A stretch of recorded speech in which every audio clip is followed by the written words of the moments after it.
University थी Mississippi में और मैं जा शिकागो के अंदर रहा था। यूएस से आते हुए मेरे पाकिस्तान से जो मेरी अबू धाबी पे मेरी जो इमिग्रेशन हुई थी वहाँ पे उन्होंने मेरे से कौन कौन से क्वेश्चंस किए थे। इस क्वेश्चन से आपको बहुत ज़्यादा फ़ायदा होगा। उन्होंने मेरे से पूछा तुम कितने साल अपने कैश लाए हो और आपने उन चीज़ों को कैसे हैंडल करना होता है, ये बहुत मैं आपको अच्छी तरीके से बताऊँगा क्योंकि मैं इस जर्नी से गुजर चुका हूँ। और आजकल तो वो मोबाइल की चेकिंग भी करते हैं। मैं आपको सारा गाइड करने वाला हूँ, इस वजह से वीडियो को आखिर तक देखें। तो जो सबसे पहले आपने इस बात का गौर करना है कि आपने अपने पास इनफ कैश रखना है। इनफ कैश अब कितना कैश है? वो कैश इतना है कि आपका जो थोड़ा बहुत, जब तक आपका बैंक अकाउंट वगैरह सेटअप नहीं होता तब तक आप यूएसए में सर्वाइव कर सके। तो आपने, मैं कहूँगा अराउंड अबाउट $1500 आपने रखने हैं एटलीस्ट। 1500 रखें, 2000 इसके दरमियान में आप कहीं रखें। 1000 भी चल जाता है, लेकिन to be on the safer side आपने $1500 कैश में रखने हैं ताकि ऑफिसर को पता हो ये हमारी कंट्री में आ रहा है तो ये सरवाइव कर लेगा। अगर आप ये पैसे नहीं रखते तो वो परेशान, ऑफिसर को लगेगा कि यार ये अभी तो इसका बैंक अकाउंट भी नहीं यूएसए में, तो ये कैसे सरवाइव करेगा। हमने कर ली कैश की बात के पैसे कितने लेके जाने हैं। 1000 से 2000 1500 रिकमेंडेड है। तो अब बात आती है मेरी जो स्टोरी है, इसके अपनी स्टोरी बताने के बाद मैं आप लोगों को बताऊंगा ऑफिसर आपसे कैसे कैसे क्वेश्चन पूछेगा और कैसे कैसे आप लोगों ने जवाब देने। पहले मेरी स्टोरी सुन ले। तो मैंने जाना था शिकागो लाहौर से, मेरी लाहौर से फ्लाइट थी और अंदर मेरा स्टे था अबू धाबी एमिरेट्स के साथ मेरी फ्लाइट थी। तो अब होता यह कि कुछ खास एयरपोर्ट्स होते हैं, जिस तरह अबू धाबी में एक एयरपोर्ट है, वहाँ पे जो यूएसए की इमिग्रेशन होनी होती है वो आपकी अबू धाबी के एयरपोर्ट पे ही इमिग्रेशन हो जाती है। तो अब मेरी अबू धाबी के एयरपोर्ट पे यूएस वाले ऑफिशियल्स अबू धाबी के एयरपोर्ट पे थे। अगर आप तुर्की में से जाते हैं, तुर्किश एयरलाइन, कतर एयरलाइन या जो दुबई की एयरलाइन है, इनमें दुबई के एयरपोर्ट पे या तुर्की या कतर के एयरपोर्ट पे आपकी इमिग्रेशन नहीं होगी जिस तरह मेरी अबू धाबी में हो गई थी। फिर आपकी अमेरिका के अंदर ही जाके उसी एयरपोर्ट पे उन ऑफिशियल्स के साथ ही आपकी इमिग्रेशन होगी। तो मेरी अबू धाबी में हुई। उन्होंने मुझे एक उनका ना कैबिन सा होता है, हर बंदे ने वहां से ना गुजरना होता है। जब वो फाइनल अपनी अबू धाबी से अमेरिका जा रहा होगा या अमेरिका में लैंड करने के बाद जब बाहर निकल रहे होंगे, एक बूथ से आपको गुजरना पड़ेगा।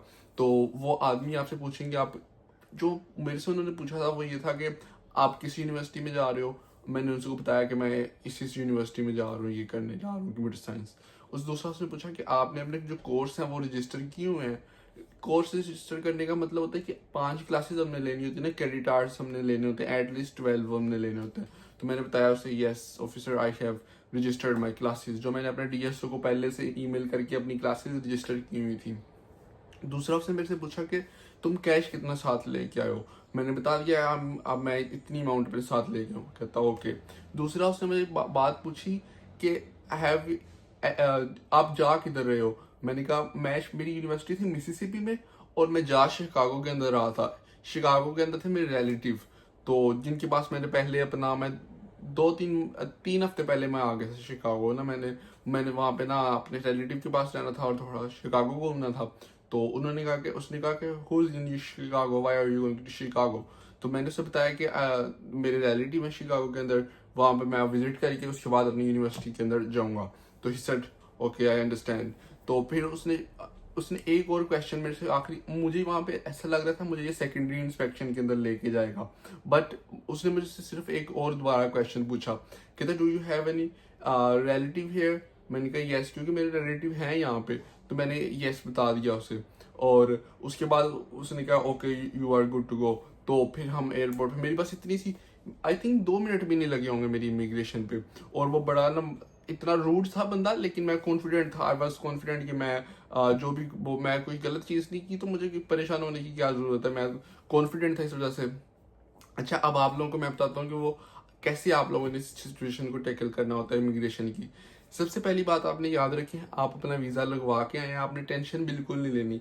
ये सिर्फ एक प्री होती है कि वो असल में उन लोगों को ढूंढ रहे होते हैं जो टेंशन में हो, जो किसी परेशानी में हो या कोई मतलब इस तरह की चीज़ हो। उसकी वजह क्या है, अब ये यूएस के अंदर आप कोई गलत चीज़ लेके जा रहे हो, उन्होंने सिर्फ उस चीज़ को पकड़ना है कि आप लीगली एंटर तो कर रहे हैं लेकिन कोई गलत चीज़ तो नहीं साथ लेके जा रहे।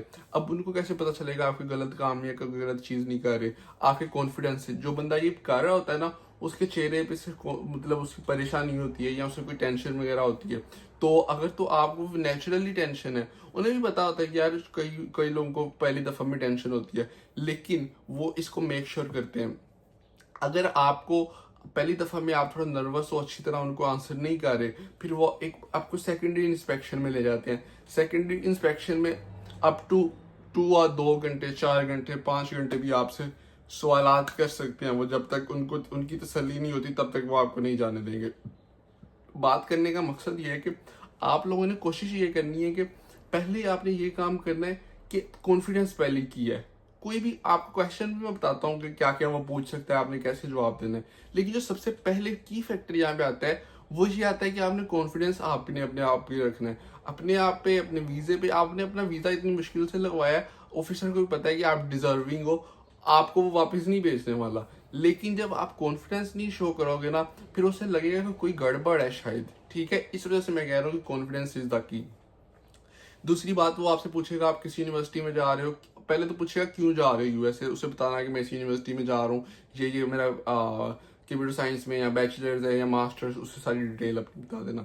दूसरी बात, अगर वो पूछता है कि आपका यहाँ पे कोई रिलेटिव है, तो जो DS 160 में लिखा हुआ ना, DS 160 के खिलाफ नहीं जाना।